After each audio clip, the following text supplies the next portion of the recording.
অ্যাক্সিডেন্টটা হওয়ায় আমার সাপে বড় হয়েছে।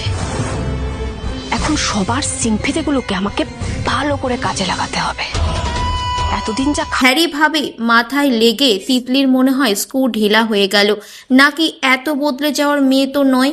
তিতলি তখন বলে, আমি আজকে তাহলে সবার জন্য বিউলির ডাল আর আলু পোস্ত করি। তিতলি মনে মনে ভাবে, আমি তো এসব নাটক করছি, ওভার অ্যাক্টিং যেন না হয়ে যায়। পরিবারের লোকজন ভাবে এটা তিতলির নতুন কোনো চাল নয় তো, ওকে বিশ্বাস করে আবার যদি ঠকতে হয়। তিতলি ঘর থেকে এক গাদা জামা কাপড় নিয়ে এসে বলে, এই দামি জামাগুলো তোমাদের কাছ থেকে আমি জেদ করে নিয়েছিলাম, এগুলো একটাও আমার পরার যোগ্যতা নেই, এগুলো আমি অনলাইনে বিক্রি করে দেব। আমার জন্য তোমাদের অনেক ক্ষতি হয়েছে, তাই কিছু টাকা আছে সেটা রাখো। তোমাদের থেকে যে টাকা আমি চুরি করেছিলাম সবটাই তো আর দিতে পারবো না, তাই কিছুটা রাখো।